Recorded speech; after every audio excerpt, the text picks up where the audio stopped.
welcome Logan Paulsen, undrafted free agent, walking into a 10-year NFL career. That's no easy feat. CSCS, and now color commentary, amongst other things. And we're going to get into training.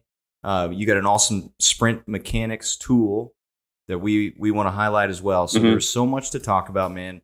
I want to get into the undrafted rookie free agent, that opportunity turning into a 10-year NFL career. I know John wants to talk training specifics, so we got a world of stuff to cover, my man. So Logan, what is a quick 2-minute intro that people can take longer. Away? I mean, there's no way he's going to be able to can this into 2 minutes. So let's give the guy a little bit. If I tell 2 and he takes 10, I'm not mad.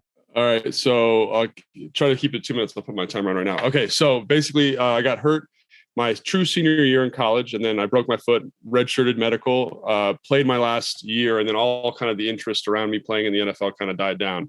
But there were a couple teams as like priority free agents, which was great because I kind of got to pick where I wanted to go, you know. So it just ended up kind of serendipitously being that my tight end coach my freshman year of college was the tight end coach in Washington. His name is John Emery. John, I think you might actually know him from your time in Kansas City. And he's an awesome dude. And he basically said, like, I'm going to go to bat for you. The scouts here like you. And I think there's an opportunity to make the team. So I kind of did the numbers game, which John probably knows really well. You say they've got Chris Cooley, Fred Davis, but there's nobody else. Like that 3 spot for the tight end is open. So maybe I could kind of sneak in there and get there. And I had no expectations of like playing in the NFL. Like I was getting ready to go to like law school. You know what I mean? Like I thought, well, this will be fun. I'll do this for a couple months. And then, you know, like, cause nobody plays in the NFL. My family background is very academic in nature. My dad, you know, is an engineer. My grandfather's a doctor. My uncle's a lawyer. Like my aunt is a nurse, like she went to Tufts, right? So very kind of academic, and like me playing football was like this cute thing that everybody did, but you know, it wasn't like a career path. And so when I went to training camp, I'm going to treat it like a job. You know, my dad worked at the same job for about 40 years and like, he never missed a day, never called in sick. Like, and that's how I approached my time during that first mini camp. And like, so I'd go to bed early, study my book, guys would go out, party, have a couple beers. And I was in there grinding the playbook, and it came down to me and this other guy. They cut the other guy and they said, oh, we're going to put you on practice squad. So I was like, this is great. I was out to lunch with one of my buddies, and he was like, I got a call from the owner and, or the general manager. And I thought it was a prank call from one of my friends. And so I called my agent. He said, no, that's the real deal. You're on the team. So I made the 53 as a rookie, which was really cool. And then just kind of was like that backup guy who was just grinding in practice, trying to make sure I was prepped every week. And then there was an injury, and the door opened for me, and I got to start a couple of years here in Washington, had some productive years. And then, you know, all good things must come to an end. And I got cut in Washington. You know, they signed Vernon Davis at the time, and, you know, everyone thought Vernon was done. And then like the second you saw him run for the first time in practice, you're like, oh no, like you're still an athletic freak. So I should probably start looking for work. And then I kind of had like a little bit of a whirlwind tour in the NFL. So Chicago, San Francisco, Atlanta, and Houston were kind of my last 4 years in the league, which was great because I got to see some different stuff about the NFL, but also very challenging from like a personal standpoint because, you know, my wife was pregnant, I had a kid, like they stayed in Virginia where Washington is, the team facility is. And I was kind of moving all these different states and doing all these different things. So that was a tough deal, but it was a great experience and one that changed my life forever. And I think really showed me who I am as a human being because I faced tremendous physical and emotional adversity during that time. And I'll be forever grateful for it. Sounds a lot like my story. Yeah. I mean, should have been a lawyer. Yeah, no. Really? Get out of here. Weren't you drafted in the first round or something crazy like that? Where all the good ones go. Oh, okay. But, no, I mean, same deal, man. I was, you know, graduated in 4 years at Berkeley, did my master's in my 5th year in education, and then ended up applying for a scholarship to go to law school at Bolt Hall, which they had for a Cal letterman to go to Bolt called the Adrian Cragen Scholarship. And then I got drafted in the 4th round. I was the second pick. And I was like, man, I really didn't know. I figured like I'd play for a minute, get a little bit of money, and then go to law school. And then that became 10 years. And I came in and started as a rookie. So it was kind of like, you know, once I got there and I realized like, holy shit, like the jump from high school to college was dramatically bigger than the jump from, you know, college to the NFL. Like I got there and shit, I was a starter after minicamp, and you know, and then went on and started a whole bunch of games. So it was the same kind of a deal, though. I mean, my dad's a lawyer, my brother's a lawyer, my other brother went to law school, and now he does construction insurance stuff. So I mean, like, you know, like playing in the NFL was outside the norm. And you know, my granddad was an engineer, my uncle's an engineer. Right. So, I mean, everybody's pretty well educated, and to be able to, put your hand in the dirt and beat people up, I mean, was cool, but, wasn't necessarily like our family, trajectory, I would say. So kind of similar in that way. Absolutely. Yeah. And like, I felt the same way about the college.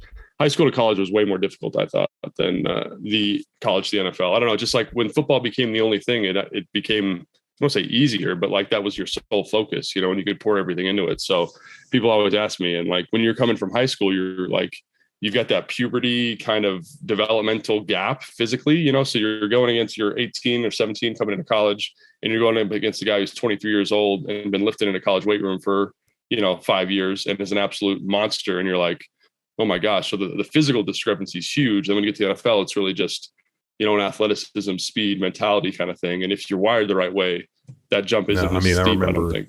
I was 6'4" when I went to college, and I was 6'6" when I left. So I grew 2 inches my freshman and sophomore year.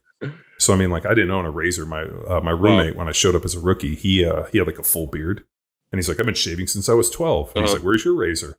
I'm like, fuck, dude, I've never shaved. And, he was already 300 pounds. I mean, I was only like 255, 260. And then I wasn't 300 until I was probably 20 or 21. And then I played most of my career at 308, 310, somewhere in there. Now these dudes are, I mean, I don't know, man. I always think like, especially with the NFL and the speed aspect, they want, these dudes to be such fucking monsters. But when I watch them play, dude, they're still fucking foot slow. Well, dude, I don't know. I think now, because this is like, we're going to get into like a little bit of football talk. Hopefully that's okay. But I do think that like, because the league is becoming more pass centric, like the foot speed element is not as important, right? Because everyone thinks that you need to be a good athlete to be a good pass protector. Like you can be a good athlete, which is 100% true. You got guys like Trent Williams, who are phenomenal athletes, like basketball players, or you go like Orlando Brown, who's like 375 and like 6'8", and just gets in the way, right? And just can kind of eliminate your bull rush as an option, keep that pocket width for the quarterback.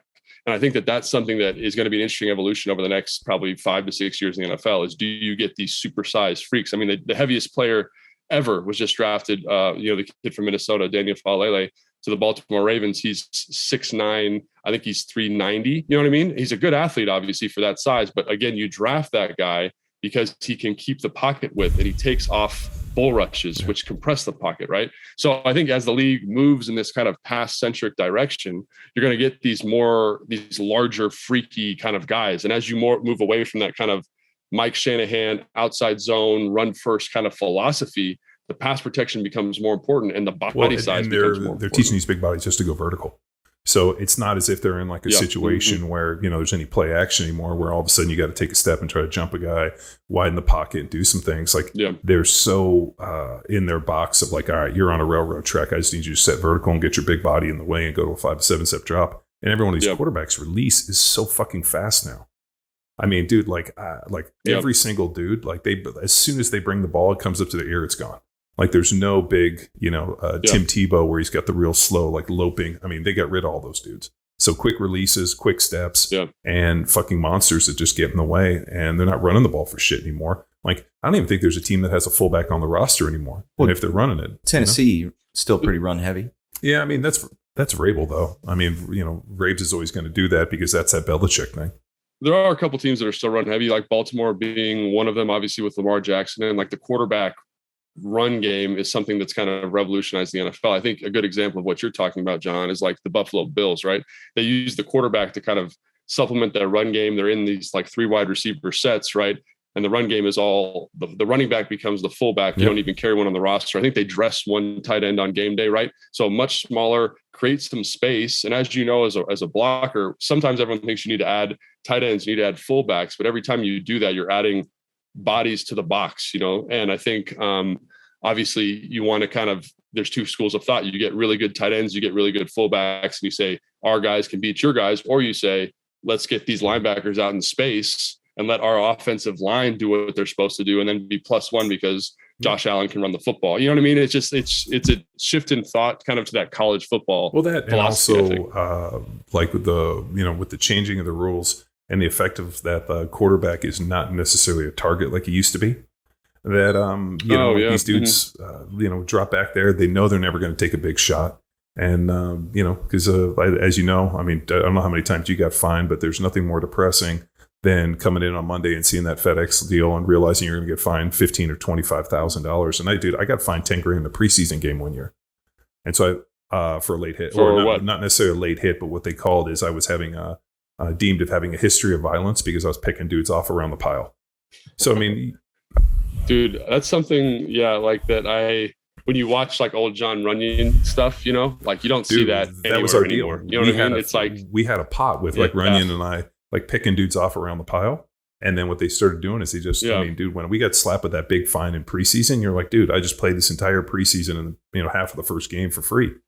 And, and what they said is like, you've demonstrated a history of violence that we're no longer going to deal with. So we're just going to fine you into oblivion, which is, how they got rid of Chuck Cecil and all those other guys. Timmy Houck, who's now, safeties coach. They basically fined Timmy out of the league because he would just fucking missile dudes. I mean, he ended Michael Irvin's career and they were pissed about it. Well, dude, it's crazy to think. Like, I remember my rookie year, which was 2010, and going to Philadelphia and the defense, like talking in hushed whispers about that offensive line group and how mean they were. Even then, how if you're standing around a pile, like your head's got to be on a swivel, like don't end up on ESPN, like don't be the reason someone's getting fined. And like it created this culture, this mindset of going into Philly that had like a psychological impact, like kind of in the same way like the Philadelphia Flyers had like all those good fighters on the hockey team.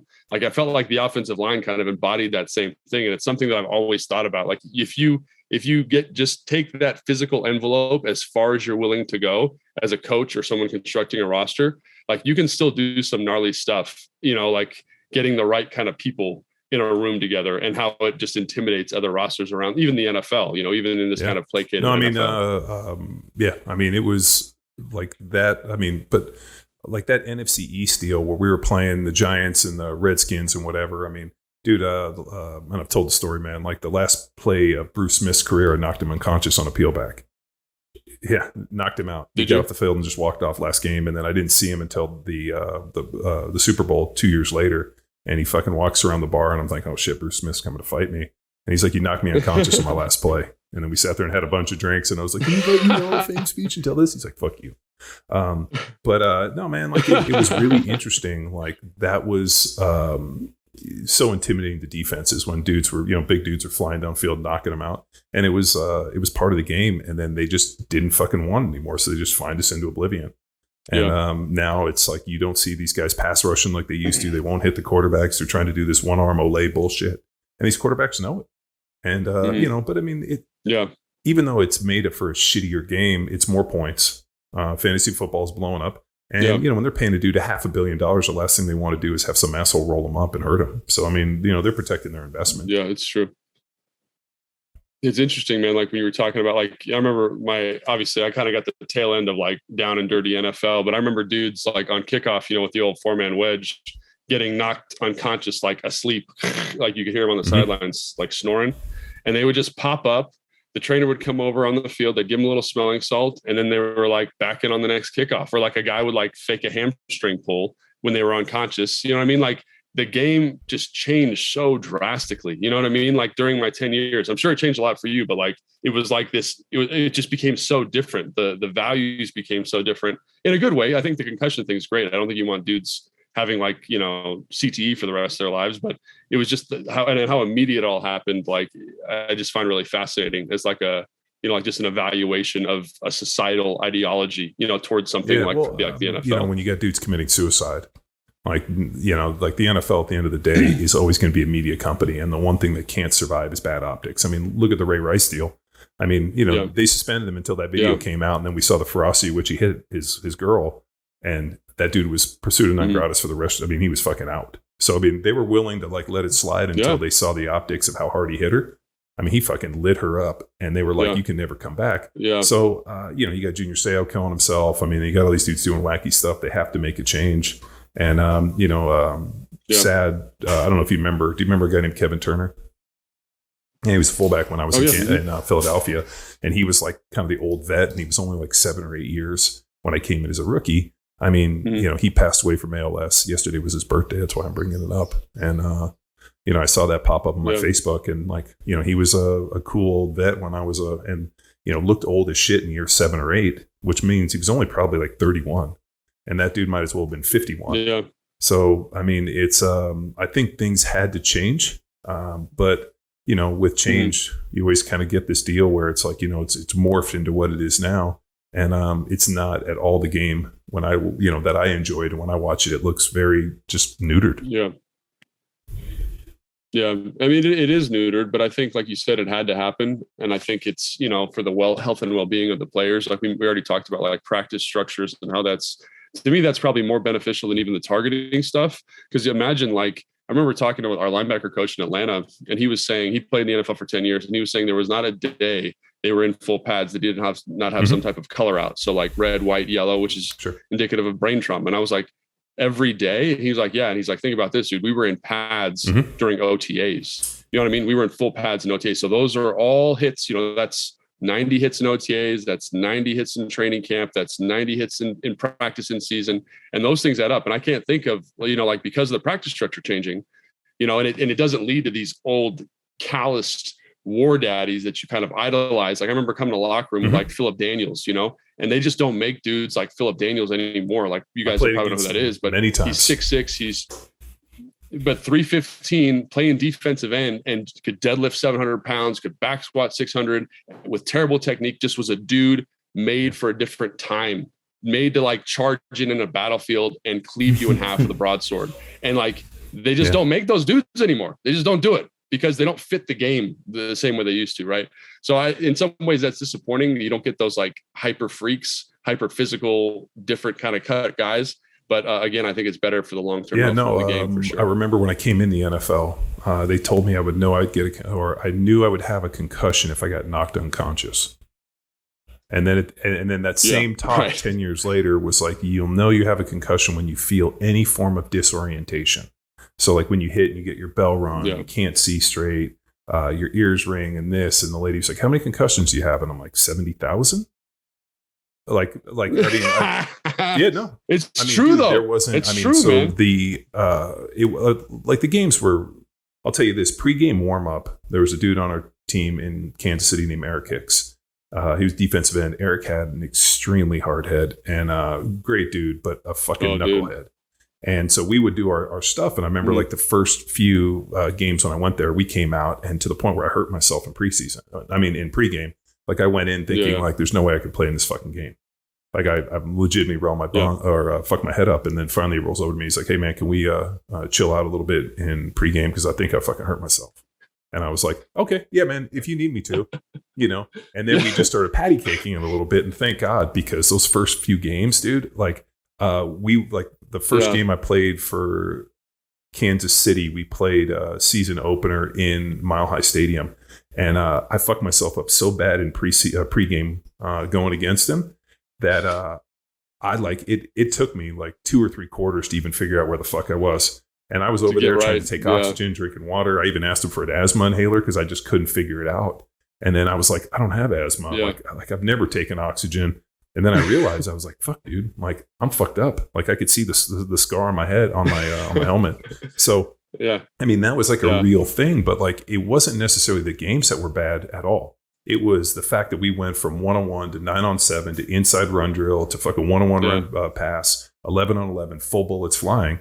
And the only person that wasn't, open to be hit was the quarterback. So, I mean, it was fucking full go. And we did that for 2.5 hours twice a day for weeks on end. And like that's where I think the real fucking scars happen. Well, dude, so it's crazy. Like one of the things you asked me about my career, and one of the things that I did in my playing career was I treated every single practice and like pads, no pads, like it was full speed. So like I'm out there like a freaking psychopath, you know what I mean? Like, and that has a cumulative effect on like your life, you know, and like, thank God we didn't have too many padded practices. Cause like I said, I was most of my career was post CBA, but like, man, it's brutal. Like you're watching OTA practices now and they're a little bit neuter, but still like the offensive line is like getting after it a little bit, you know what I'm saying? And like, those are real head knocks. Those count, you know, it's not like they don't count because you don't have shoulder pads on. So I do think it is important that fans understand that like, this effect that this game has on you is not from the game, it's from the practices and from the off season and all that kind of stuff. It's I don't know, like there's a weird part of me with this where I remember the game at which I played and like the ferocity and the fact that what I loved was the fact that I got paid a ton of money to run out there and one-on-one fist fight a dude for 3 hours in front of millions of people.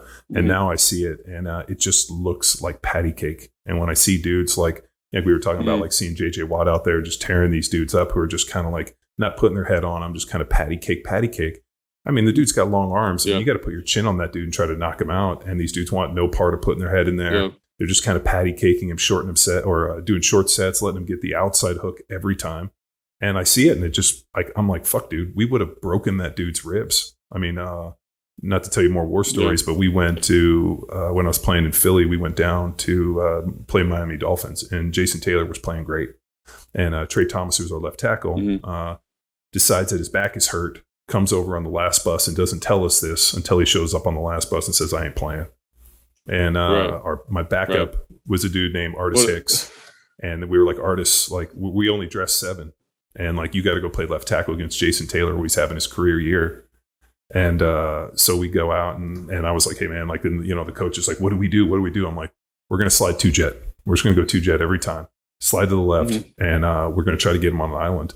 Sure enough, first time he did, we slid. He does this real big inside move. I put my helmet in his rib and busted his rib. He never rushed again, and he left the game. Yeah. And Artis ended up getting the game ball, and he's like, I think Johnny gets the game ball because if he hadn't fucked that dude up, I would have got my ass kicked.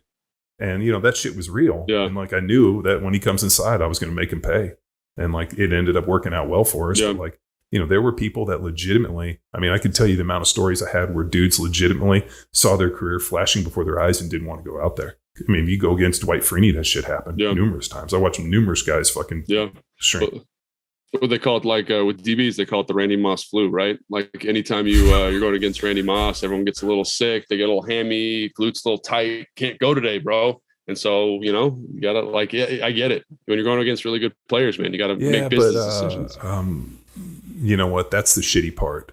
Like, I think, at least for me, I always wanted to play on the biggest stage against the best player in the biggest moment and fucking know exactly how good or bad I was. And I think because I was never, like, there was no doubt that I was going to lose because I'd done the work.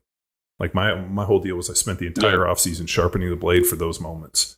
And I always thought that, like, it was always interesting to me when dudes didn't act like that. I'm like, dude, this is what we get paid to do, and we only get to do it for a short time. So why not give fucking everything for it? Yeah.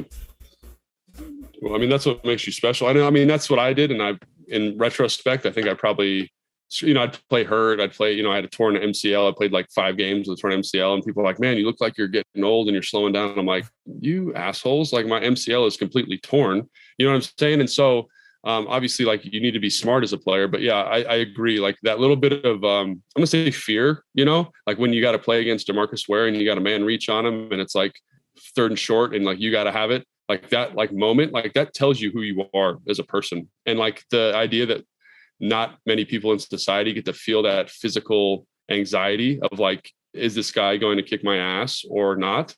I think is something that revealed a tremendous amount of character about not only myself, but the guys that I played with, and informs you about yourself in a way that is very unique to sport, And I think it's probably the same way, like when someone goes under like a heavy max on a back squat, and there's like that little moment of doubt, of like you versus the bar, and there's something really cool about that, and I'm smiling just thinking about it. It's funny. It's like we were joking, calling you, Robert Paulson, Logan Paulson, but it's really like, Fight Club has got so many good analogies. It's like after Fight Club, the volume just gets turned down on everything in life, and that guy's talking shit to him, he doesn't hear him. Yeah. Same thing. It was such a cool gig, and then all of a sudden you get away from it. And I remember like when the game ended for me, I was still a little pissed because I thought I still had a lot more left in me, and the way I got hurt was so stupid. I mean, shit, dude, last preseason game, I played early. I'm sitting there with my pads off. Some guy gets hurt, and I was the new guy, even though I was like fucking same age as these dudes. And I had to go back in, super cold, took a step and like crunched, and a piece of bone came off my kneecap and stuck in the joint. And I'm like, fuck, dude, I shouldn't even have been in here. Yeah. And, and so now all of a sudden I'm kind of pissed and being like, fuck, dude, I still felt like I had legitimate, good time ahead of me. And now all of a sudden it just gets fucking ended. And so I was fucking bitter for still a long time, where, and then all of a sudden you make peace with it and you're like, well, shit, dude, like my time has passed. But then you're like, fuck, man, I would have loved to have done that a little longer. And then when you talk to dudes and like, well, 10 years is a good career. I'm like, yeah, but it happened like that. And I knew I still had good football left in me. Yeah. Yeah. Well, I mean, I think that was the thing that I always like, especially near the end, is like, could you put a helmet on now? Like, I've gone to practice. I do some coverage for the Commanders. Obviously, I go to practice and I'm like, I still want that, but I don't know if I could do it still. And like, that is the thing that is, I don't know. It's kind of sad, you know what I mean, to have lost it a little bit. But in the same thing, like in the same breath, like that's what life is, right? It's a time of seasons, right? And that is no longer the season. And I'm not like that warrior anymore. I'm something different now. And I get to talk about football. I get to train. I get to do all this different stuff, but it'll never be that. And I think that's something that makes it valuable, right? It's like death makes life valuable. Like the fact that everything ends makes that moment valuable. And I think that that's always good to keep in perspective, I think. Logan, I think it's awesome you got your CSCS. So when did that love of strength training and seeing it connecting to the field like happen? Because nobody just goes and gets it. I mean, John always had a connection to the weight room through his performance, but that wasn't necessarily a step he wanted to take. So what motivated you to continue to learn and develop? Yeah. So I think the thing, like near the end of my career, the thing that I really enjoyed about playing was the fact that I got to train. It was the fact that I got to talk to really smart people about strength and conditioning. And the thing about strength and conditioning that I think really appealed to me is that there's no right answer, right? And there's always new information kind of to glean about the process, and I had a kind of intervention late in my career with a guy named Brad DeWeese, who's one of the best sprint coaches in the country. And now he's the head of athletic performance for the New York Jets. And one of the things that it kind of like opened my perspective on life and training was like, you're under the barbell a ton. Like I was one of those meathead guys, like grinding weights, trying to push those numbers. And everyone said, oh, you hit these metrics 2 times body weight. That's going to help your sprint performance, yada, yada, yada, all these different conversations. And I had a conversation with Brad. It's like, strength is a skill, right? Speed is a skill. Power development is a skill. And if you never train at those contractile velocities, then what are you doing? Like you're out of practice. And so that whole notion of like, it's not just the weight room, it's, the field, it's running, it's jumping, it's throwing, it's the skill development and finding the correct allocation of those different tools to help different levels of athletes was just super interesting to me. And one of the things I told myself when I retired is I wanted to keep strength conditioning in my life. Right. And so like afterwards, I thought about becoming a strength coach for the NFL. I had an opportunity. So I went and got my CSCS and it just didn't work out from a lifestyle standpoint. But again, like it's something I always want to keep. And I do training now. I train like high school kids. I train elementary school kids. I train adults. I train NFL athletes. And it's just fun, like finding ways to help people be better and help people improve themselves. And every person is their own unique puzzle. And so I think that's something that I just wanted it in my life. I wanted it to be a part of what I'm doing. And so, yeah, that's why when I got the CSCS and that's why I continue to train now. Nice, dude. So how did you get, I think we had spoken, like your dad was a NASA engineer. And yeah, he was a aerospace engineer. He worked for Rocketdyne, which is like a subcontracting company. They make the small engines on the back of the airplane portion of the space shuttle. And so obviously that's like a contractor. They ship them over to wherever. Then NASA is the company or the government agency that like launches all that stuff into space. So he my was a piece granddad of that. Was an engineer for McDonnell Douglas, and he ended up. Nice. His deal was on the space station. He helped design the honeycomb structure, and ended up figuring out some way with chemicals or something to strengthen the honeycomb structure to make it more rigid. I mean, not that honeycombs need to be more rigid for space. So that was like what he worked on. And then my uncle ended up developing, I think it was like propulsion or guidance systems for the stealth bomber. And he also worked there. So as you're saying this, I'm like, yeah, that was, it was actually funny. I was telling my kids, my daughter's like, I'm not good at math. I'm like, your granddad would have popped off. Because I remember as a kid, like him coming over and helping me with my homework. And then all of a sudden he started like just made like a right turn into like, I don't even know what he was talking about. I mean, it was like, what is this, like calculus and string theory? But he was time travel. Yeah, dude, it was way out. But I'm sad he's since passed. It's been, 20 plus years since he's been gone. And now I wish I had known to ask him these questions. And I'm like, so it's neat. But okay, so that gives you your start and you have this background. But how'd you develop this thing? And more importantly, what was the need that you're trying to fill? Right. So I think, in my time in Houston, like basically I was training with some really bright dudes there, like with Olympic lifting backgrounds, powerlifting backgrounds. And, I had a lot of free time because it was a very unique situation. I was basically there. I was being paid full vet minimum, which is like $1,000,001 to be like the assistant tight end coach. So like, I wasn't really playing, I'd practice, but like I was there to mentor like 2 young guys. So I had all this kind of free time. My family was in Virginia. So I was just in the weight room all the time that I wasn't in the meeting room with the football. And so I was talking to those guys a lot. And I basically was like, one of the things that I think is undertrained, we train in this vertical plane a lot, is like a horizontal plane. Like sport happens in horizontal movement. Obviously there's a vertical force element, but like, how do you apply that to like horizontal force vectors? Right. And so I started messing around with the weighted sled, and I was getting good response from that in terms of kind of not only like running necessarily, but like, sport specific activity, like pass blocking, run blocking, deceleration angles into cuts and out of cuts off of weighted sled stuff. So that was really interesting. And I thought, well, when I get back to my house, I'm going to buy a weighted sled. I'm going to mess around with this some more. And weighted sleds were really expensive. Like they're really loud. Like you have all this extra weight floating around. So I'm like, is there any way to do this and get this done without all this extra material? And so I kind of did some research on it. I bumped into some other products and I started using those, and they had like these tremendous heat issues. They had these rope management issues. And I'm like, this is like more of a prototype. It's not actually that far to kind of, make this thing something that a consumer could use on a daily basis. Right. And so I started innovating this thing. I put an insulating cage on it. So basically the idea was that I now have a device that I could apply in not only a vertical plane, but a horizontal plane, and get like sprint work, get enough resistance to do heavy kind of isometric and work frontal for run plane, game stuff, and frontal plane and transverse plane, correct. Because if with the belt Absolutely. it can rotate. Yeah. So it's what I saw it for, and what I was pretty pumped on was the idea of being able to do like resisted runs and resisted back pedal, and then more importantly, like being able to like slide 45 and move. And so when I was watching these young guys, like they were using it as it was intended, but it was really interesting, like watching them come off the ball with the resistance. So it's not like they needed somebody under pads. So, I mean, as I was looking at it, like we have a building here, like I built our facility, Power Athletes, on my property. So what we're in here, podcast rooms, our office, and then I have a building, and then I graded this hill in the back for us to run hill sprints. I was thinking like we could put it onto one of the fence posts and actually do resisted uphill running.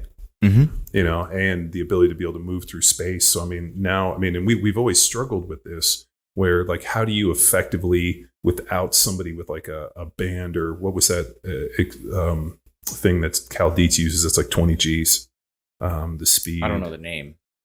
Oh, the 1080 sprint. Where like now, it's like 20 grand. So now you're looking for resistance within like multiple planes of motion. Like I want to be able to move transverse, frontal, sagittal, going backwards, however it is. And as I saw this, I was like, fuck, dude, this is really smart. And then when I dug in, I was like, is it like a mini flywheel in there? And he's like, no, it's, I think you told me it's more friction device. But, I'm super fascinated by the idea of like, flywheels and friction, and looking for these different type of motors so that we can mimic where, you don't need a partner with a pad. Right. And I think that was the big thing, is like, I developed it for myself, and I develop it, like I use it with my clients for like, work capacity and kind of different exercise, stimulation, because you're not always in the weight room. You go outside, do some stuff, but also like it has like this really nice sports specific application. Like I use it for the DNs. Now all of a sudden I can load the 3-step rhythm on a pass rush, right? And we can work on gaining horizontal ground, getting into hip extension, right? And then they're not limited by the sled, like the clunkiness of the chain or the angle of departure, right? They can kind of do whatever they need to do, right? And then like I've got a guy who was really working on his long arm, so we can start with like an isometric long arm into a dynamic movement. You know what I mean? So obviously you're not going to get the same force numbers that you are on like the eccentric impact, but at least you're prepping the tissue with time under tension in sports relevant positions. So again, like it can be very specific, in the case of this defensive end I'm training who's in the NFL, right?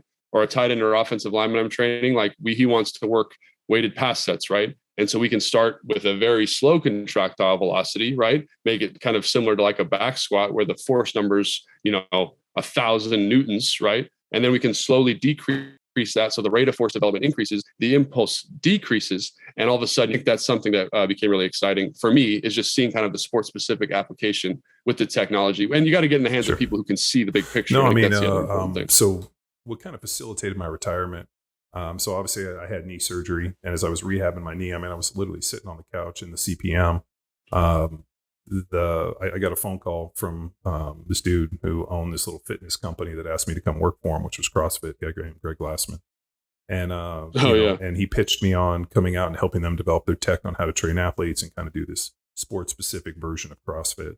And it was super interesting, not from his pitch as much, but more because of the volume of people that were that excited about CrossFit. And I really hadn't run into what I considered like civilians, because I mean, I trained at Athletes Performance. You got to train in environments with other professional athletes. So I just hadn't had much experience in terms of like, I just thought normal people did like, I don't know, yoga, fucking ran marathons and fucked around at the gym and never got strong.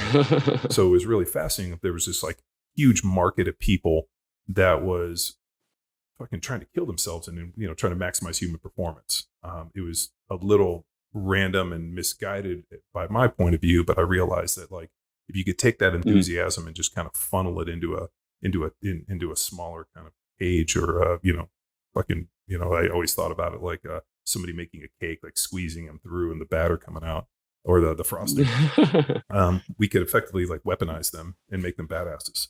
And so one of the things that we ended up doing when we launched CrossFit Football, we had a website, we had to go teach seminars, and I was super fortunate to go teach, and Chris as well, and our other team, hundreds of these things around the globe for almost 9 years.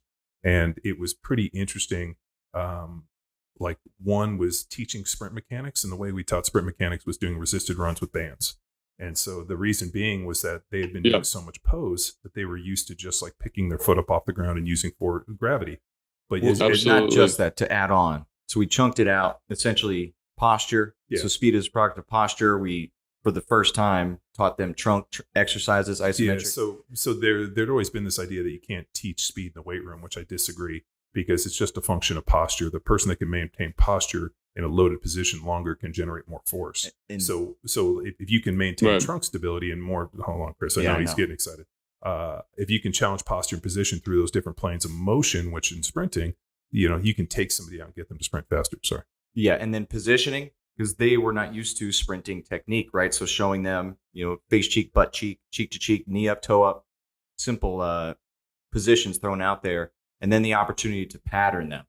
So this is why I like this piece versus the sled, because it's the opportunity to work arms and legs together. So we utilize as the band, because every CrossFit gym had those. Yeah, so with this opportunity to piece them together. We would show up and do band resisted runs with them to try to get them into a good leaning position.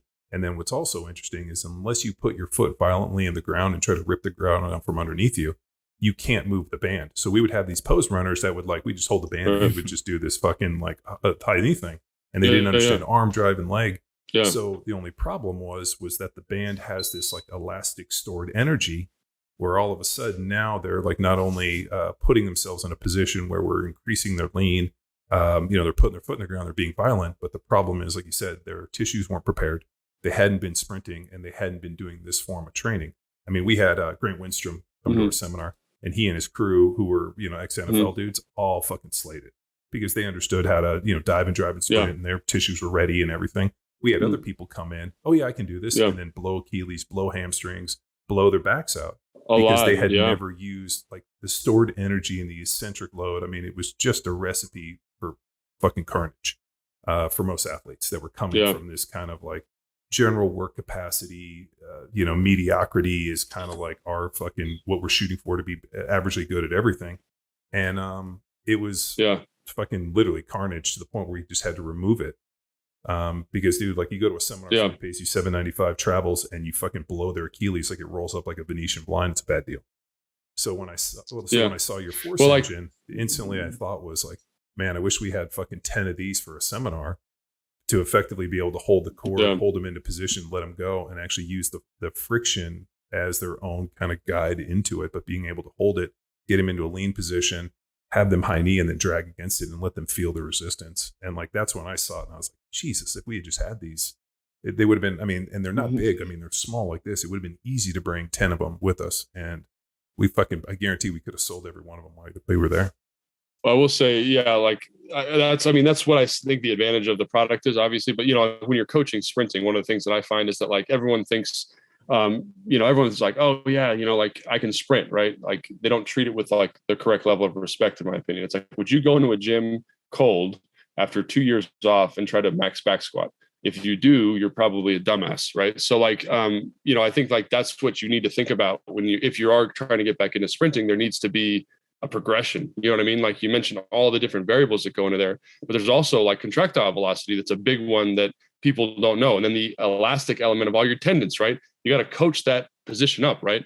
So one of the things that I found, and this is maybe something you can incorporate, or you probably have incorporated because you're all smart guys, is just start, if you haven't got back into sprinting, or you're trying to get back into sprinting, start with like weighted marches, higher resistance, slower contractile velocity, right? Because it's a little less demanding on the tendons, right? And you're actually recruiting more muscle patterning in the correct pattern, right? And as you get better, obviously the load comes down, right?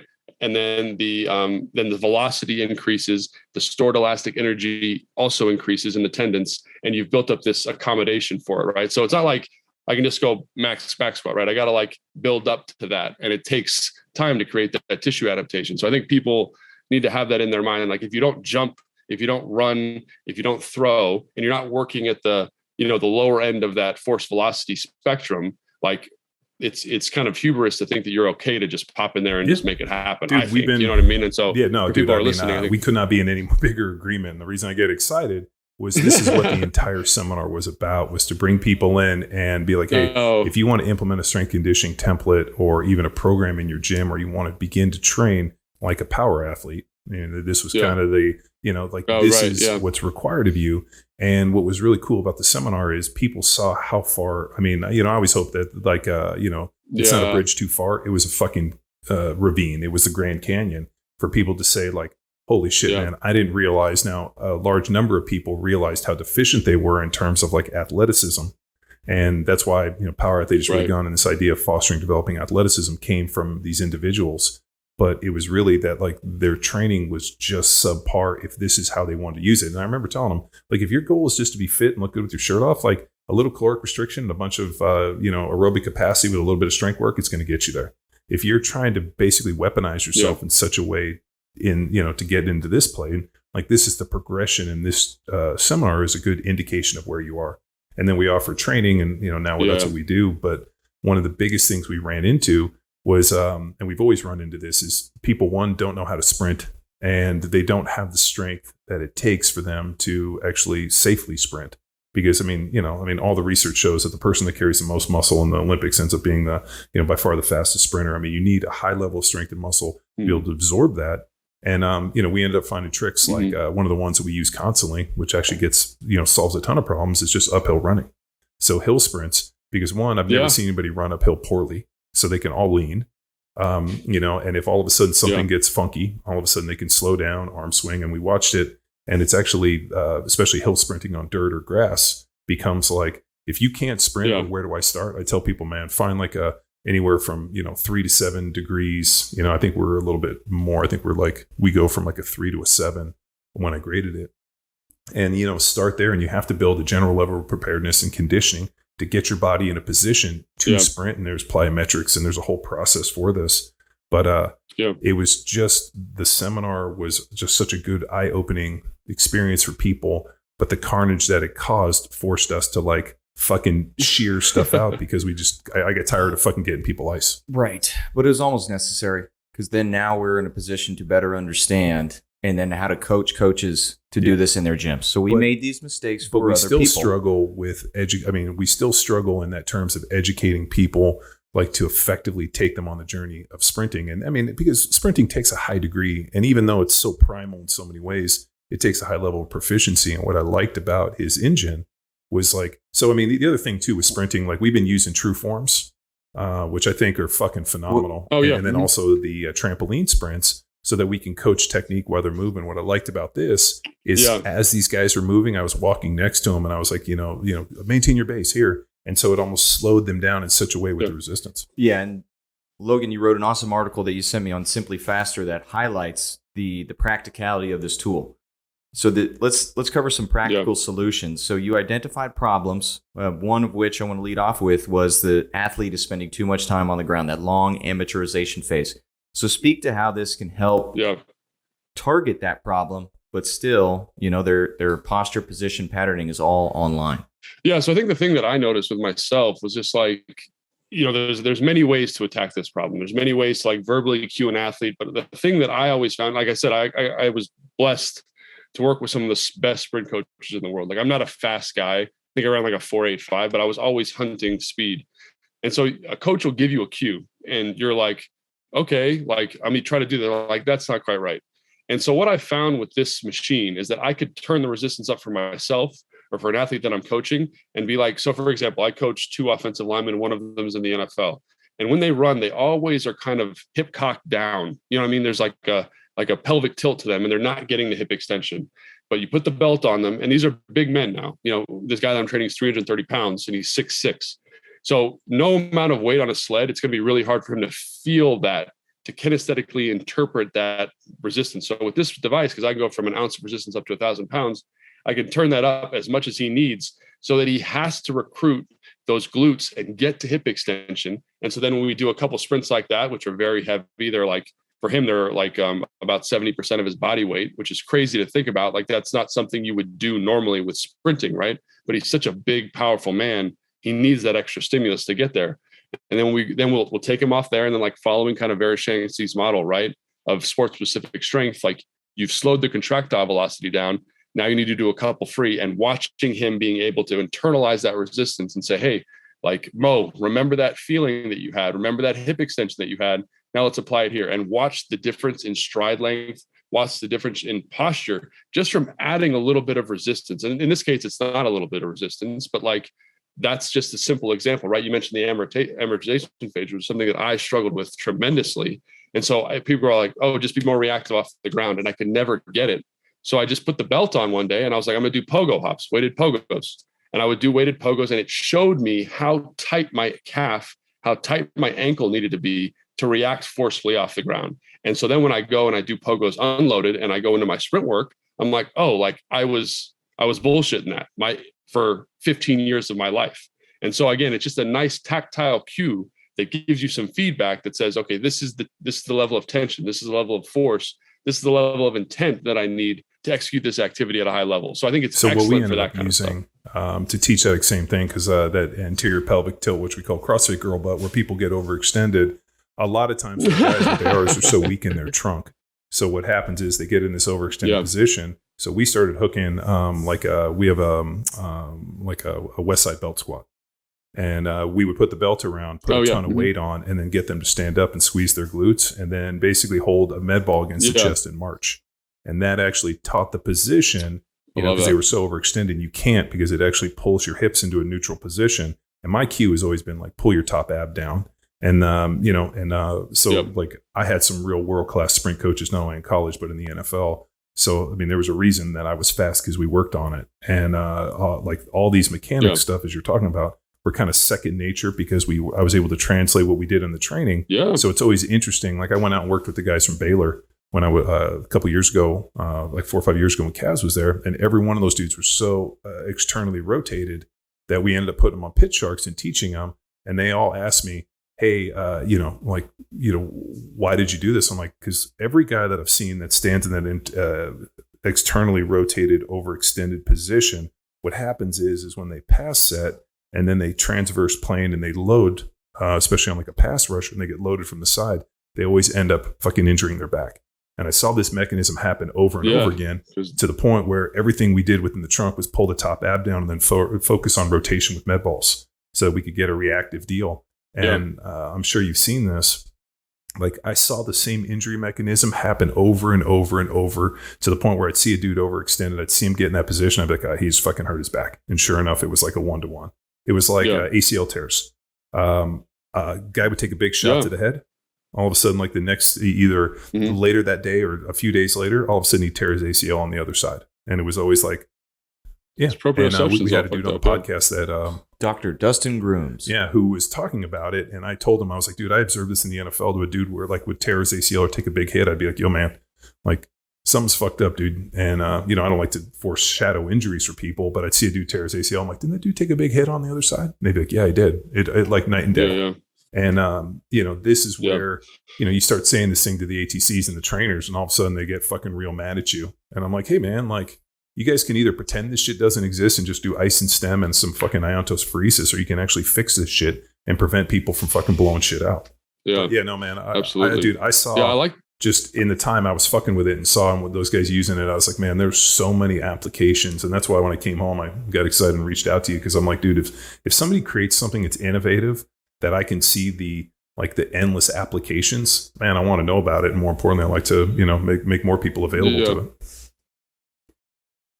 I think that's one of the things that I'm having a hard time with at the moment, just to be perfectly candid, is there's so much to do with it, right? Like I use it for like general pop, we do like conditioning classes with it. We do rows for time. We do presses for time. And it feels like a CrossFit class. You get 3 or 4 people on it. It's like a barbell rack, right? Or we can do hardcore, power development stuff. We can hardcore sprint training. We can do athletic specific stuff. So understanding kind of how to communicate to those different groups and, has been a big issue in terms of getting the content up.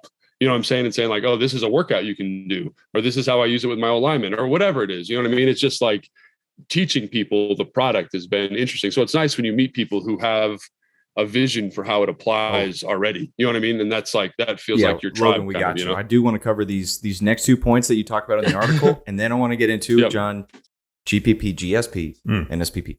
So just hold on, John. Whoa. Yeah. Lots of acronyms there. I know. John loves this stuff. So the second thing, and I thought this was cool, driving force into the ground. So I work with high school athletes, and this is a primary focus during our pre-practice warm-up, because that's my strength and conditioning time. But now you highlighted imparting enough force effectively into the ground at top-end mechanics. Now, not a lot of athletes, especially at the lower levels, ever reach top-end mechanics. So speak to understanding what happens with your body at top-end mechanics, and then now how can they focus on that with this tool?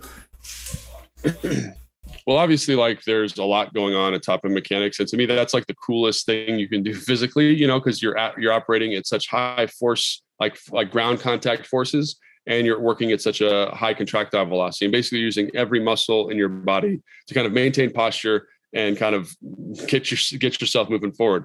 The problem is like it's tough to do, right? So people, like you said, they don't do it very often, and they're like, why am I not fast? Why can I not get there?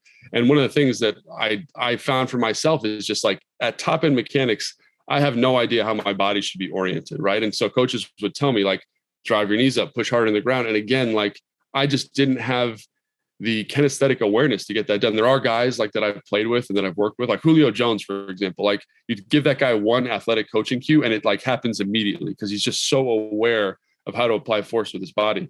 So for me, what I did is I just said, let me try doing some weighted running A's here. And people who aren't familiar with running A's, it's essentially high knees, but like with a cyclical heel action. So you're coaching the correct pattern, but I always found that my posture was somewhat lacking. So the second that I added a little bit of resistance around the hips, I forced myself in a hip extension. And then I had to kind of forcefully apply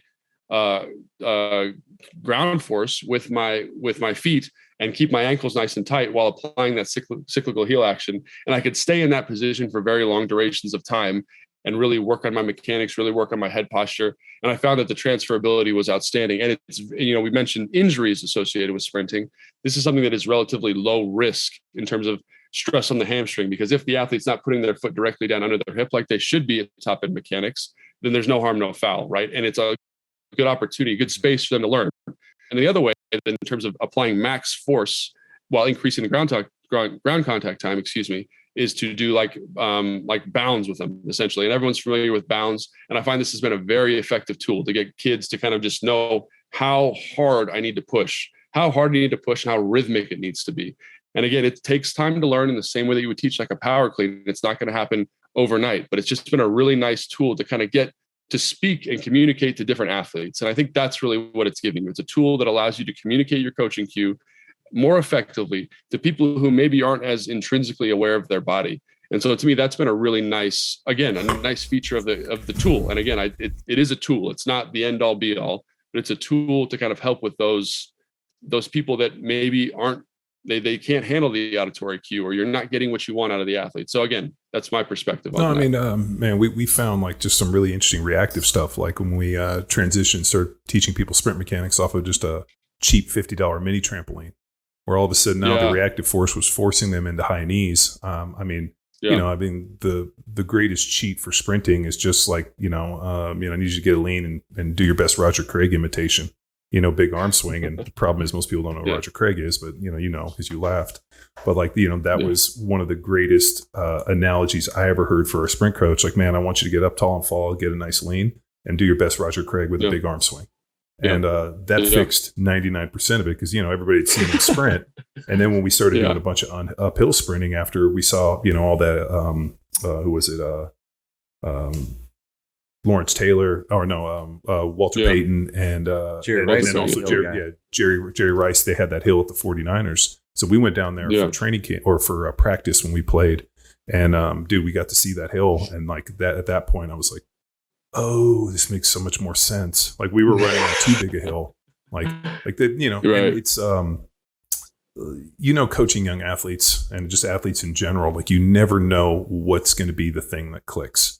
And we saw this with a ton of people coaching, like we would just start and people would be like, you guys, how were you able to get that? I'm like, because I got 50 cues that I'm just going to run through until one of them sinks. And it might be auditory. It might be physical. I might put my hands on you, try to do this. I mean, we have got to the point where we can fix people really quick because when you've seen thousands of people do the same things over and over again poorly, you start developing this. But within the, you're teaching sprint mechanics, like I think the tactile feedback of having some resistance in that becomes, that should be everybody's cue. And then maybe just some other things like big arms, high knees, no horizon changes. I mean, all the standard sprint cues become much more, meaningful and actionable. Well, when they're paired with movement solutions like this, you are moving and you can't help but feel this versus our words as coaches. Yeah. Yeah. I think that's the other thing. And like, I had this really weird, like I just, one day I was working with this kid and he could not get I'd load him on the sprint. Right. And his mechanics were pretty good. And then we'd go to like free running and he just looked terrible. And I was like, I just can't get it. So one day I had him do the weighted sprint, like right into a set of wickets, which doesn't seem like it would correlate because the body position is so different. But for this kid and a lot of my kids afterwards, like just doing the weighted sprint shows them how to push to the ground with rigid body position, and getting them in the wickets just shows them how to turn over while applying that force. And it's not a one-to-one thing, but again, like the running mechanics cleared up almost instantly. And again, like you would never do that with an elite sprinter because it's too mixed. But for this kind of general prep athlete, like those solutions are viable because you're getting productive responses out of it, right? So just because it doesn't apply to like maybe the best sprinter in the world doesn't mean it shouldn't apply to like your 10-year-old kid. But I mean, I watched videos with Tyson Gay and some of the elite sprinters that were like, their depth on the squat was only 4 inches. So they would set the bar at 4 inches from lockout and then go down, and because they were just trying to work on violent hip extension, which like at the end of the day, there's other ways to get violent hip extension than a barbell back squat for what they were using. I mean, you can do dynamic pulls. I mean, there's other ways. Yeah, one note to add on is, and I got this from Franz Bosch. I always got to give him credit because no one else on the internet does. Awesome strength coach. Dude, people do rip off a lot of Franz Bosch. Real creative. Dude, Logan should check him out. I'll send you some links to his stuff after this. But I mentioned earlier, where we identify posture, position, and patterning for sprinting, but then just the realization reading, okay, well, now I'm dribbling in a basketball. I have a football in my hand. I have a lacrosse stick. So this picture perfect thing that we are teaching within sprinting, I now have to give my tactical athletes a gun and 50 pounds of gear. So there was this fourth layer that Bosch talks about, simply called style. Yeah. And his perception would be to the Usain Bolts, the Tyson Gays, the sprinter. But then in my mind, who I am coaching is lacrosse players and then tactical athletes. Mm-hmm. Okay, well, if we can drive and teach this force driving into the ground and utilizing our arms to get them to learn how to drive force into the ground, well, now I give them a football. It's going to change my running mechanics, but what's my expectation of execution as a coach? Yeah. Dorsiflexion drive, force into the ground at top end speed. So this style perception, I wrote an article on it a while back, but it just was a light bulb moment, maybe misinterpreting Bosch like everyone else on the internet. Yeah. But the idea, we're using all these tools to teach force into the ground and then hand them their sport-specific tool. Well, there's also this huge play right now, and everybody's trying to increase, and it's a supple leopard. I know this isn't Kelly Starrett's fault because I know his, there's a lot of lost in translation, but there's this idea of like suppleness and flexibility. The one thing you need for speed is you need basically to be rigid. Stiff. And, Yeah, that's you know, next. you need stiff, you need to be rigid. And so that's another issue we've been running into, that everybody is focusing on this mobility to the point where they've just lost a lot of fucking rigid, you know, whether it be stored elasticity. And so that's another thing we issue. The other one, I don't know if you've ever come across the RPR, JL Holdsworth and Cal Dietz. Reflexive performance reset. Yeah, so it's basically the idea that dysfunction is stored in the fascia, and they have a set of kind of like movements within circles and whatever. You know, Cal and JL are a buddy of ours, so they kept talking about it, and they actually came and did a seminar for us. So I got a chance to see it up close. I'm telling you, for your athletes where all of a sudden there's things they can't do, it might be some dysfunction to the point where, like, I remember we were testing broad jumps, and you remember I couldn't land with my feet wide. I don't know if you remember this. And it was because I didn't have the adductor strength. And so what Cal ended up doing... real small groin. Yeah. So I blow out pants from these huge adductors. So Cal ended up doing it, went back and tested, and I landed fine. And he's like, dude, your adductors had, or, you know, your groin, your adductor had shut off. So what happened was your body was bringing feet together to maintain stability and was employing your glutes instead of what it should have been doing. Mm-hmm. So I think, you know, whereas before I got stuck in this mindset of like, well, people can't do this because they're not trained. And then but then you have to remember, some people just have a ton of mileage. And so being able to just do those, what they call the wake up drills, and I do them every morning. I don't do them every night before I go to bed, but I do them on my kids. Yeah. And they only take like 3 or 4 minutes, or even easier now that we figured out how to use like a, like a Theragun for it. But it's basically just a pattern of like circles. Like, you know, there's different points and you kind of go through, it takes 3 or 4 minutes. It might be something to incorporate, especially with your younger athletes. Whereas, you know, you see, hey, this kid can't do this, and you're finding all these different things. Maybe it's just dysfunction, and we could solve it just doing some wake up drills. And I think, you know, the wake up drill is an interesting idea because, you know, part of the reason I'm doing a lot of my exercise selection is to help the kid draw awareness intuitively to the muscles that are maybe not firing correctly. I don't really like that term because they are working. They're just not patterning in the way that you want them to for the activity, right? So again, like there's a reason for that. So what happens is there's a firing order for when things happen. And what happens is, and this is based on Dr. Bueller. I don't know if you ever come across Craig Bueller, AMIT, activated muscle integration technique. He's actually working with, he called me the other day, he's working with Odell Beckham. Are we allowed to say that? For the knee? Yeah, for his knee. Well, we're saying it now. So he hit me up on a bunch of stuff. But so the idea is that, you know, there's kind of a patterning. And so his contention is that the world's best athletes are the world's best athletes because they can compensate around injury better than other people. So what he calls it is a intellect or a physical muscular IQ. So you know, you can take a world-class athlete, give him one injury or a bunch of injuries, and he still plays at a high level until, you know, the straw breaks the camel's back. But whereas, you know, a lesser athlete will not be able to problem solve around it. So his contention is that like the muscles fire in a similar pattern. And when something gets injured and doesn't fire properly, now all of a sudden these other muscles kind of take load. Like, for example, you know, somebody ruptures their patellar tendon and they're like, oh, why did they rupture? Well, your quad wasn't firing, so that when you went to eccentrically load, the muscles weren't absorbing the force and went right down to the tendon, and now you get a rupture. And like, that's a classic example of one. I mean, this is where tendon ruptures happen, is because the muscles don't fire to absorb force like they should, and then has to go downstream into tendons and ligaments. Sure. But in the same breath, I also think, I don't disagree with what he's saying, but I also think that like there is a skill associated with that activity. You know, like everyone says, oh, it's skill, like you're bending your knee in an eccentric manner. But like in a sport specific setting, let's say you're running a route and we're decelling into the route, like you have to train your body in that same joint angle under that same kind of situation, right, to accommodate that load, right? So everyone says, oh, I'm going to do flywheel, I'm going to do box jumps, I'm going to do depth jumps, but the force vector is different, right? It's different for your body in that deceleration mechanic. So I also think that, like, you know, strength is a skill, right? Strength is a skill, strength is a skill, right? And so you have to make sure you're taking your, like you're talking about, your firing pattern and making sure it applies to what you need it to apply to. And so I do think strength isn't just a skill, or what we've been saying for years is that the skill is really to display your strength dynamically, which you know is power. So, I mean, I saw a lot of strong fucking dudes that couldn't play because there was no way for them to actually translate that into you know, being powerful individuals. I mean, I watched a dude bench 600 pounds for reps, and he couldn't fucking knock anybody over. So I would argue that that gentleman, right, is, if we think about the force velocity curve, it really does well on the far left of that spectrum, right? Where you got your bench press, your deadlift, your isometric activity, right? There is a spectrum between that and your sprinting, your throwing, your jumping, all that stuff down here.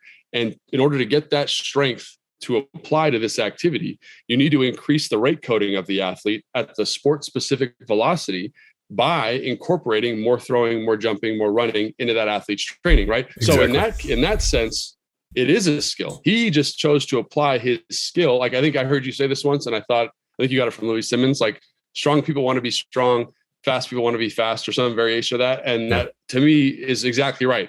Like, he was in the lane he wanted to be in, right? Like, I always wanted to lift weights, but the thing the dosing that would have helped me more athletically, personally, is operating more in this other vector of the force velocity curve, right? Med ball throws, weighted starts, sled sprints, all that kind of dynamic activity, which again is a skill that my body needed to learn to make sure that the rate coding accommodated the stuff I was doing on the field. And I think that's where, when I say strength is a skill, like, he was very skillful in one element of that, but he needed to make sure that transmuted or applied to the activity on the field. And how do you bridge that? Some athletes have a very high transmutation ability. Like, I go back to Julio Jones, he would do chain box squats all the time and then be able to jump 43 inches. Like, there was no, like, he didn't need to jump or do any kind of plyometric work. It just happened. But for me, I needed to make sure that I cultivated that contractile velocity in a different way than him. And there are athletes like that. And so finding that solution, I think, is really unique.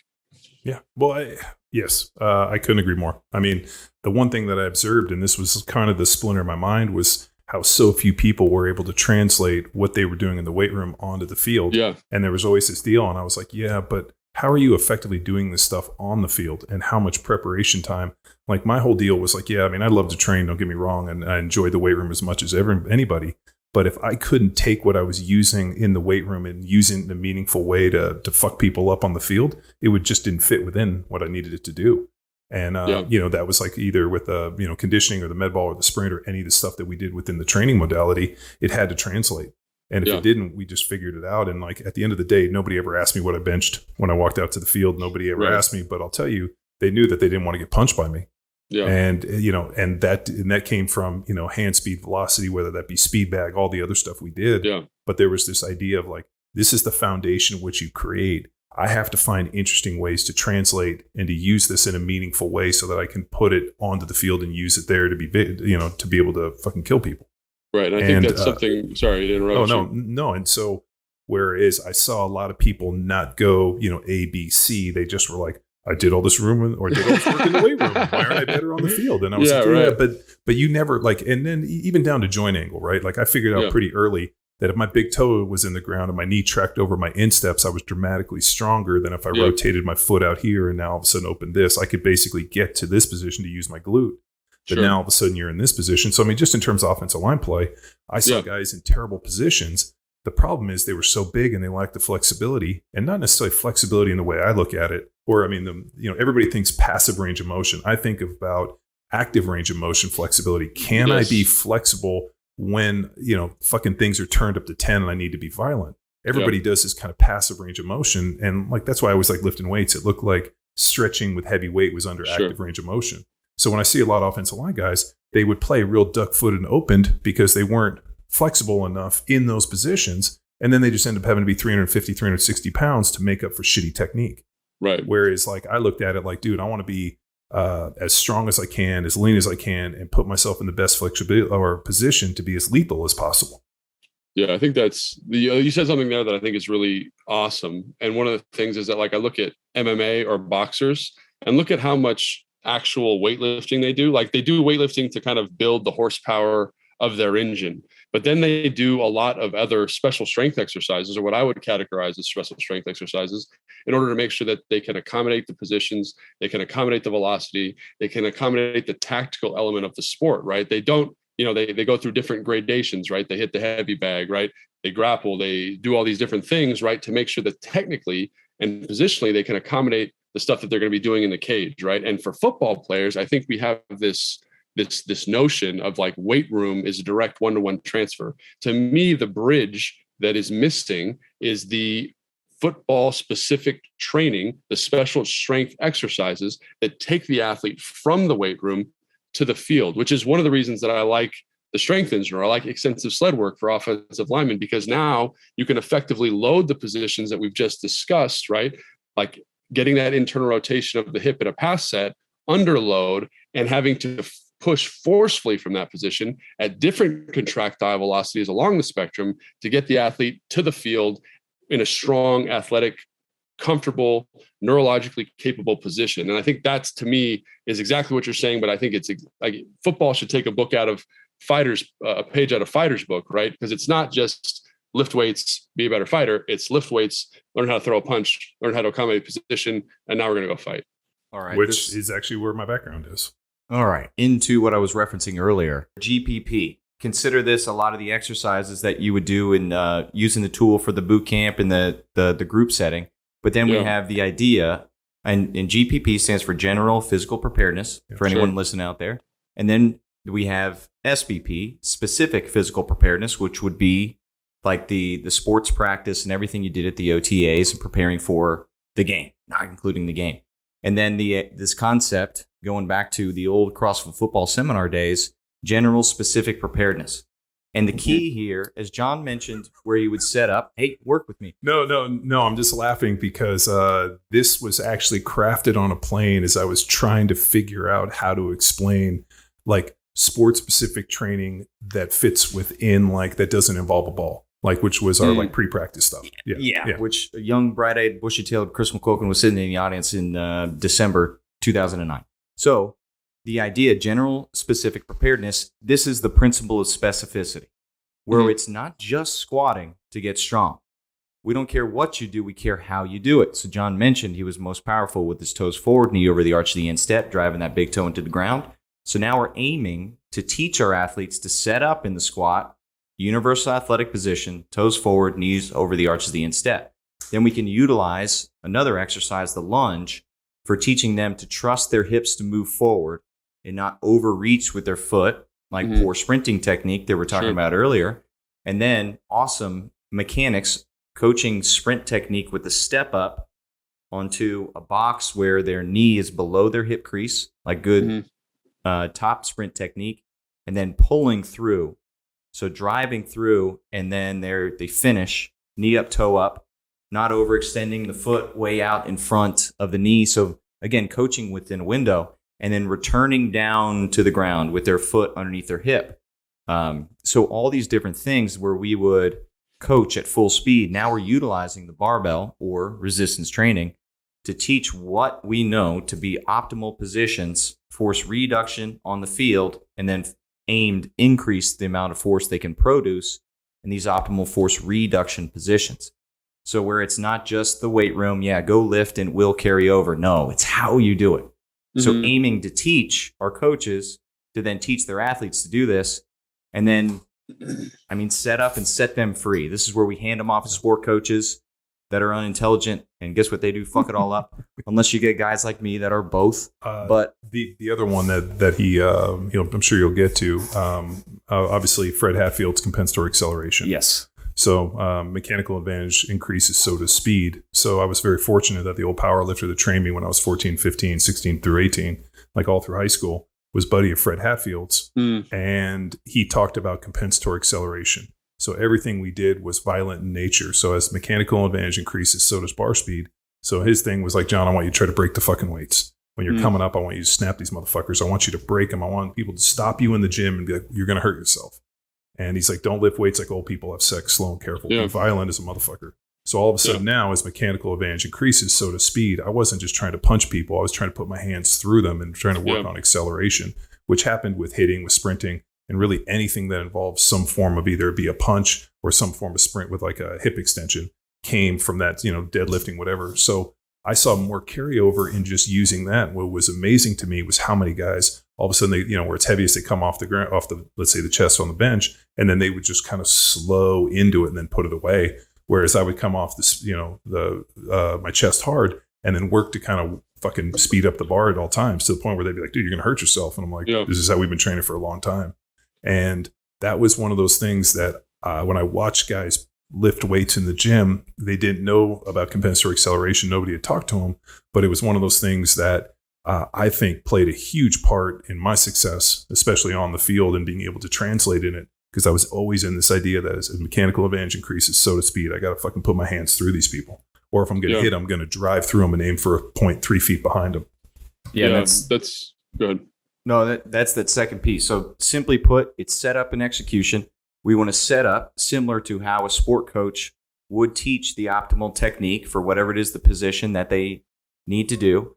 And then the second is execution. So we're teaching them the load position for their body and then how we want the muscles to act. Compensatory acceleration, amortization phase, load and explode, and then the replication of speed. So simply put, principle of specificity, not just what you do, how you do it. Yeah, absolutely. I think there's so many research articles out there about how just the intent of the athlete makes them more effective in training. You know what I mean? Makes them more effective in terms of expressing strength. And so one of the things, with my product, we've added like a load cell component. And for me, I'm an experienced athlete. When I train experienced athletes, I can just say, make sure you're pushing as hard as you can. And that's enough, right? That's enough of a cue to kind of get the athlete where I want them mentally, right? Like if John was training with me, like he gets it. He's been there. He knows how to push the bar hard. He knows how to push the sled hard. He knows how to do those things. But to teach an athlete, sometimes that external feedback is just as important, right? So like I've got like a little app on my phone. It gives them their total force, their rate of force development. And I can just be like, hey man, I think you sandbagged that one. And they say, oh, okay. And then adding that competitive element. Like I was talking to the head strength coach here in Washington, and they use tendos on all their box squats. I was like, Chad, like, do you really need to do that? And he goes, it makes them be intentful off the bar. And like, that is what we're trying to get out of it, because it makes the session more effective and it's more sports specific, obviously. Now, I still think this is just my opinion now. I still think even with that, you're still in a very general sense. You're so far away from what you're doing from a sports standpoint. Because like John will attest this, like when I'm in a drive phase, like it does not mimic mechanically the same thing that you're doing. I'm talking run blocking now for offensive linemen. It does not mimic. Do they still do that?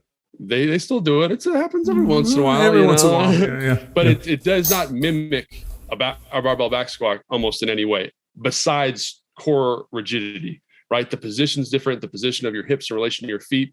And so again, like I think taking that strength and that intent and then making sure it applies to the position, there's still a gap there, right? So that's where like a weighted sled push becomes advantageous, or that's where, a weighted pass set becomes advantageous, so that when I get to that unloaded position, neurologically, I have the motor unit recruitment, I have the pathway, I've greased the groove so that now I'm ready to go, right? And so, yes, you mentioned sprinting, and I think the step-ups are excellent. The lunges are excellent, obviously, because it's unilateral work, but think about the contractile velocity, right? And there are some research to indicate that kind of loaded stuff can sometimes, depending on the athlete, convolute the signaling that you're actually trying to cultivate, right? You are building the horsepower, but obviously that's where programming becomes such a huge element, right? So obviously I'm getting like fired up about it. I'm sweating over here. That's where, we use a ton of PAP post-activation potentiation and then also the French contrast. Dude, giving one piece of the puzzle. But the foundation of the majority of my training from college through the NFL involves something heavy, something dynamic. I mean, that's the reason if you look at all of power athletes programs from Field Strong, Jack Street, everything. I mean, there is some version of post-activation potentiation, pre-fatigue. I mean, we use all of these principles, and it's because, if we did something heavy, we did something dynamic. Because not only do you fatigue neuromuscular pathways, then you have to force the body to find new ways to do things, which is effectively what strength training is. Yeah. And so when I see people do something heavy and they don't follow it up with something dynamic, it makes me real nervous. And, that was the foundation, whether it be, some form of jump, dynamic, plyo, sprint, whatever, banded resistance. And, Cal Dietz ended up getting into a big one in the French contrast where he threw another one in, so it was pretty funny with like the bands versus another. So, I got one final point. That piece has to be no, dude, jump on in. Logan, the test for us as coaches. So we're, toes forward on the squat. And then we set up and set them free on a jump or a broad jump and how they're landing or a simple change direction. Right. Did they catch or, load toes forward? Okay, well, then we need to continue to go back to the drawing board, provide more opportunity for that. So it's not this blind expectation. No. We still need to test, retest, and find a way, because we know when they're not going to be focused on their foot position and change direction when they're in game day. So we need to make sure it's best positioned to succeed. I wasn't being critical of that, because I think that's really well thought out and the right way to go about the strength programming. You know what I mean? But I do think for people who hear that and they say, "Oh, all I need to do to get faster is I need to do a dynamic step up. I need to do some type of lunge, and I will get faster." From a low hanging fruit perspective, of course you will, but eventually there needs to be a progression, which and I just wanted to kind of call attention to that progression into the next phase of the programming. You know what I mean? Sorry. Oh yeah. And one thing we do pride ourselves in is looking at the athlete, like a life cycle of an athlete. So if you're in high school, you're not doing Logan Paulson's program. Yeah. We're doing a program for that novice athlete, and so on to the college level, and then the very specific, like the awesome work you're doing with the offensive lineman, things that he as an individual needs to succeed. Yeah. Something I got from Charlie Francis, for those that don't know. Yeah, for those of you guys that don't know, whereas Tex is a big Franz Bosch guy, Charlie was kind of, the alpha and the omega for me for the sprint stuff. So I had an opportunity to have, work with Charlie, or not work with him, but, have some cool conversations with him before he passed away. After I ruptured my patellar tendon with the EMS devices, and then I dug into a ton of his stuff. So, a big part of that I got from like a lot of the GPP med ball, and I started using the med ball as like my that was a big part of like my dynamic PAP, but also just within like all of my patterning. So it was sets and punches, it was rotation, everything was done within the prep of the med ball from those different stances, right and left. And I think that that med ball work, and using two different, I would use a heavier one that would go dead on the wall, then I'd use a lighter one that bounced. I'd use, different med balls. So there was a reactive one.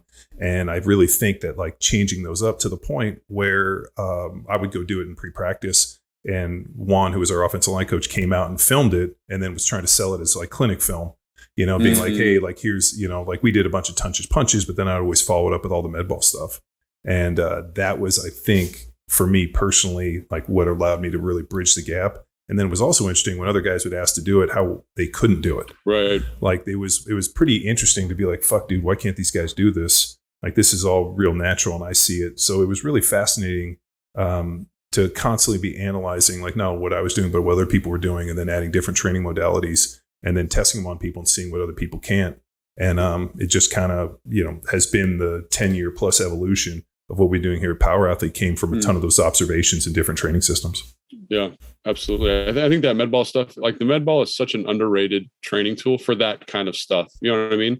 It just lets you get that intent, the velocities, all those things you're looking for. And it's very undervalued, especially for O-linemen, and like even the thing you said about like, and I think this is really, really smart, just having them hold the med ball against their chest when they're doing marches is excellent. Cause like you can't let your rib cage flare. And it's just like little cues like that are awesome. You know what I mean? And just understanding like that tool has a very broad application. I think a lot of people see a med ball, they go to the gym and say, I'm going to do my Russian twists abs with this, or my toe touches with the med ball. And it's like, no, like this is an athletic training tool. And I think bringing awareness and attention to that is fantastic. Yeah, it's underused, and Louis Simmons was a big proponent of it. The one time we went out, one of the first times I took Tex out there, we showed up and he had this chick who was a badass sprinter. Dude, she was built like a white girl built like a dump truck, and she was on his belt squat deal, and she was doing all of her GPP med ball work. She was doing all the throws and everything from that. Oh, and wow. Louis, like I can't remember the numbers, but her increase, she went from like an average runner to like Olympic caliber pretty quick within Louis' training system, which is highly reactive based upon GP. I mean Louis for all of the powerlifting stuff where he's really made the most impact is within the strength and conditioning performance realm. And it's funny because people just kind of take what Louis did and they try to implement it, not understanding that like there was a system and this kind of architecture that he had. And I was fortunate to spend a ton of time with him to understand the architecture and realize that like the application is one point, but like being able to see the bigger picture and really mold people into what you need them to be based upon what was it, SAID principle, specific adaptation to Yeah. imposed demands, which I think a lot of strength coaches forget. And, when you talk about this stuff, they're like, well, we box squat, we're doing West Side, we have bands and chains. And you're like, whoa. Now, why are you doing it? And more importantly, like it's really, it's fascinating to hear it where people just want to puppet or just mimic what they saw, not necessarily understand the intent of what was done. Was she a distance runner or sprinter? She was a 400 meter. She was a 4 and 800 meter runner. And I know she ran some 200. Yeah, I always go it was back at Ohio State. I always go back to this. Like I read this article a couple years ago, a series of articles, and it was about, I'm trying to remember exactly, but basically they took like distance runners and they added 2 weeks of strength, 2 days of strength training to their program in addition to their running volumes, and times dropped, like at a statistically significant rate. It was like 25 seconds or something crazy like that. They were all hitting PRs just because like they added a little bit of strength. So it's when I hear stories like that, I'm like, is it because this is how I am as like a human being, but is it because of what Louis was doing? Or was it just because she added something that she hadn't been doing and it was more of a strength stimulus than what she was usually training with? You know what I mean? And so it's probably a little bit of both. Right, yeah. I've seen, the way that Louis had, especially with his special exercises, and, he was a big Verkhoshansky guy, and every drawing in every one of Verkhoshansky's books, Louis effectively turned into a piece of equipment to the point where I'd be like, I would always joke with Louis. He's like, "Oh, we got this new thing." I'm like, "You going to pay Verkhoshansky on this deal?" Because that drawing was in it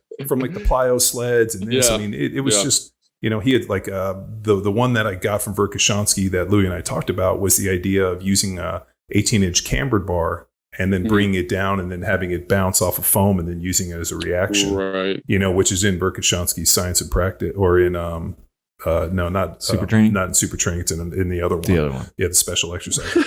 So like, and Louis over there using it. I'm like, and he knows nobody's going to read this shit. So it was fun. And I think the reason he liked me was the fact that I'd actually read everything and we would make jokes with him about it. But, since, he's passed, but I bet you it's a little bit of both. One, right place, right place, right time, individual, like, hey, I have to do this much running. Here's how much training time I have available. So it was probably a sweet spot, and the girl probably was, like we've seen athletes like add strength training and get faster to a certain point. It's not a one-to-one unless that become, it's kind of like, your buddy's like, oh, hey, I started taking copper and I feel great. And then everybody's like, oh, I'm going to take some copper and they don't feel great. Well, it just so happens he was deficient and you weren't. Yeah, so I think within the training thing, sometimes you get the exact stimulus you need at the right time. And that's when people make some amazing deals. Whereas the same people, let's say strength wasn't their limiting factor. Maybe it was technique. Maybe it was, replication, so it really comes down to what the athlete needs at that point. Well, I go back to the fighter analogy, and like the guy who just boxes all the time is leaving something on the table without doing strength training, right? And a lot of distance runners think, oh, the weight training is going to get me bulky. It's going to inhibit my ability to run. So they're probably deficient in the dosing, like you're talking about. It's not copper necessarily, but it's iron in this instance, right? In terms of they need a little bit more resistance training to help with kind of build some horsepower up. And I think that's always an interesting conundrum, and that's why strength conditioning is so fun, I think. Yeah. I mean, whereas you look at Tyson Fury, I don't even know what that dude lifts weights. He does box a lot, though. He does box a lot. And he's so awkward and weird. He's 6'9". He's got such a funky body, such a long reach. And he's just blessed with that fucking chin. Yeah. I mean, dude, that shot that he took, I don't know if you're a boxing fan, but that shot that Wilder gave him that knocked him down, like everybody it didn't matter if you were in the ring or if you were watching on TV, everybody felt that. Like I was like, oh God, my jaw started to hurt. Yeah. And he fucking shook it off and got up. So, I mean, like straight up, like, when he's fighting Brad Pitt in Snatch, remember? He's like a fucking gypsy piker. Mm-hmm. I mean, there's a reason. Like those guys are harder than coffin nails, which is what I've been using on Hammer for years. Harder than coffin nails, where I got that. But that's a good one. Yeah. So if people are excited, and I just know that like I got through the website and it's kind of not very fluid in terms of being able to order and get this. I got to reach out to you. There's customization. It's this, like there's, unfortunately, there's some user journey experiences that we have to go through to make sure that we can get this in people's hands. Yeah. So what I would say is just email me, www.catten, which is kick ass take names, strength.com. And you can email me at I don't even know my email. Jeez, that's terrible. Info at catandstrength.com. And there we go. So email me there. And so again, what we're trying to do is, because we're trying to work with like a reseller and work pricing out. And we want to make sure. Have you talked to Sornex? Have you talked to this? Not talked to Sornex yet, no. Okay. Well, we'll connect after, and I'll plug you in with Bert and those guys at Sornex. Have been like incredible partners for Power Athlete, and dude, we count them as kindred spirits. And they just had Summer Strong. But like when I was looking at this, I was like, man, like if we could take this out to Sornex and put Bert and those guys through it, I think they would of anybody see the value. And they come from like the throwing world, and which I always joke within the throwing world that they're just a bunch of football players that moms wouldn't sign the permission slips. It's true. Yeah, it's absolutely like, dude, you guys are all big and strong. Look at Double A. I'm like, your mom didn't sign a permission slip, dude. You fucking look how thick you are. So they're kindred spirits. But in terms of like understanding the technology and being able to plant it, like those would be the guys that I would introduce you to. That would be great. Yeah. And so obviously just email me, because we want to basically like kind of have a slow rollout, make sure that it fits your needs, and that, that it's a new piece of technology, and we want to be able to accommodate what your specific thing is doing. So email me, Instagram, DM me, and we'll have a conversation about it and make sure that it's right for you and fits what you're looking for. Because again, like it's the website is a journey. You put it very nicely, John. Thank you for saying it like that. We have a lot of branding talks about user's journey, and this is something where like increased payability, how many clicks I can get to a credit card. Like these are as much as I love to bang weights and love and talk about this and the podcast and all the cool shit we do, a big part of my day is spent in this like narrative of figuring out how to get to people to make a buying decision faster. I mean, the buyer's got to want it. So let's make it work as hard as possible. Let's make him work for it. No, yeah, again, because exactly. If I got to email a dude and then I got to send you a check. Like an interview. It's got to be like an interview. We talk. You meet the guy in the raincoat down in the corner. That's our experience. No, but yeah, we're working on that. Hopefully, it'll get better, and hopefully, once this reseller thing gets out, the website will get much better. But sweet, look forward to it. Yeah, and if people want to get a hold of you other than info at kick ass take names strength kick ass. Is there social media? Yeah, so obviously I have a personal Instagram, which is mostly football related. It's Logan_Paulsen 82, and obviously for the product, it's Cadden_Strength, which is, and if you want to get in contact with me there, we check that pretty regularly. And yeah, we're just trying to build something here, dude. From a guy who used to play football. Yeah. No, it's amazing. One, ex-NFL player, so always stoked to have another NFL player come on and support any NFL veteran that is, obviously intelligent, well-spoken, has a thought in his head, and just isn't trying to fucking floss and fucking, pop bottles and fucking make it rain at the strip club on the weekends. That's actually trying to do something in a positive light to create some bitch and training tech so we can actually make better athletes and fucking better humans. What do you got? Nothing? Yeah. Nothing.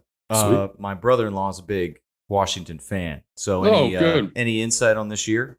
Yeah, I think it depends on Carson Wentz. Depends on what he brings to the table. Obviously, OTA periods look really, really good in terms of pushing the ball down the field, arm strength. Like they haven't had a guy like that from a talent standpoint, physical tools standpoint, since probably, I'm going to say ever. Robert Griffin, maybe, in terms of talent, arm talent.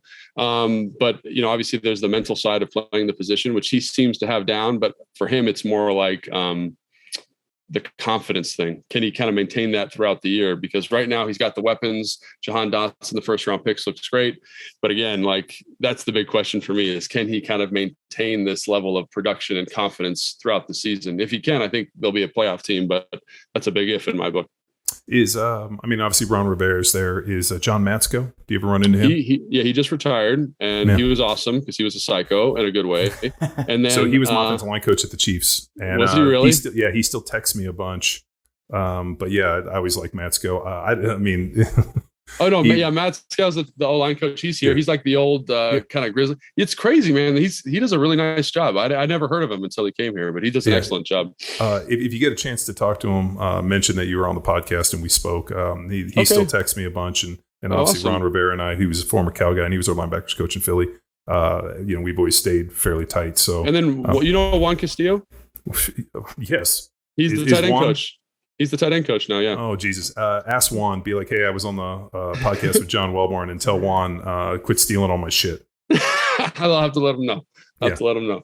Yeah, no, those For are, dude. Yeah, Juan drafted me, or was the offensive line coach with Andy's first year, and was my offensive line coach all through Philly. And then I went to Kansas City, and Mike Solari was there, and then he became the coordinator. And then Matsko was our guy. So, and then obviously the guy I played for him. Wow, that's awesome. I know, and now the world's meeting. That's really cool. Yeah, it's a very, very small world when you push out to the fringe. So cool, man. Thanks for coming on Power Athlete Radio.